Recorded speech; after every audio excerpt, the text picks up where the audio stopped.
అరకు ఎన్నో కొండలు, ఎన్నో లోయలు, ఎన్నో పర్వతాలు, ఎన్నో సొరంగాలు, ఇలాంటి ఎన్నో అందాలు కలిసున్న ఒక ప్రదేశం.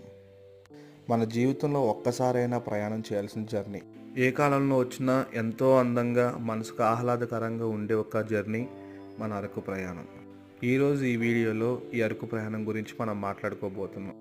ఆ ప్రదేశాలని చూస్తున్నంతసేపు మనసుకి ఎంతో హాయినిచ్చి మన జీవితానికి ఒక అర్థం తెచ్చే ప్లేస్.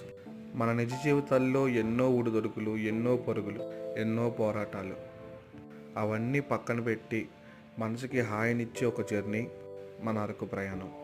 అరకు వెళ్ళాలంటే 2 మార్గాలు అయితే ఉన్నాయి. ఒకటి రహదారి రవాణా, ఇంకోటి రైలు మార్గం. రోడ్డు రవాణా కంటే రైలు మార్గం చాలా అందంగా, సుందరంగా ఉంటుంది.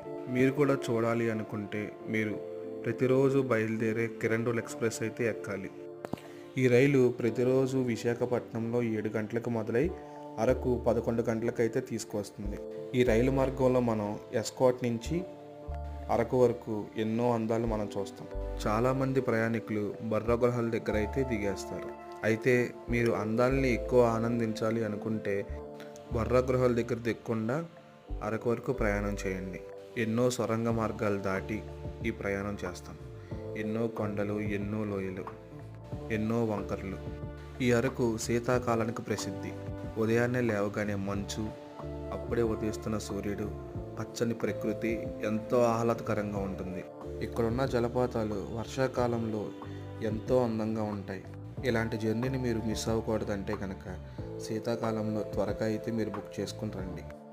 ఈ రైలు మార్గానికి ఇంకొక ఆకర్షణ వెస్టర్డమ్ కోచెస్.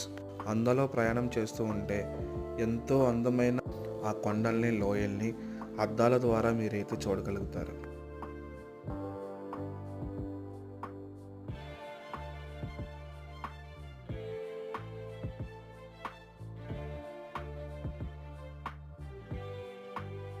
చాలామంది ప్రయాణికులు బొర్రా గుహల దగ్గర దిగేస్తారు, కానీ అసలైన ప్రయాణం బొర్రా గుహల నుంచి అరకు వరకు ఉంటుంది. మీరైతే కనుక మిస్ అవ్వకుండా అరకు వరకు ప్రయాణం చేయండి. ఈ అరకు శీతాకాలానికి, వర్షాకాలానికి పెట్టిన పేరు. శీతాకాలం కంటే కూడా వర్షాకాలంలో ఈ అరకు చాలా అందంగా ఉంటుంది. ఇలాంటి మరెన్నో వీడియోలు మీకోసం మేము ఎప్పుడూ తీసుకొస్తాకు సిద్ధంగా ఉంటాం. మీరైతే మా కోసం ఒక చిన్న సాయం చేయండి. నా ఛానల్ అయితే సబ్స్క్రైబ్ చేసుకోండి. దానివల్ల నేను ఎప్పుడు ఏ కొత్త వీడియో పెట్టినా అది మీకు ముందు నోటిఫికేషన్ ద్వారా వస్తుంది.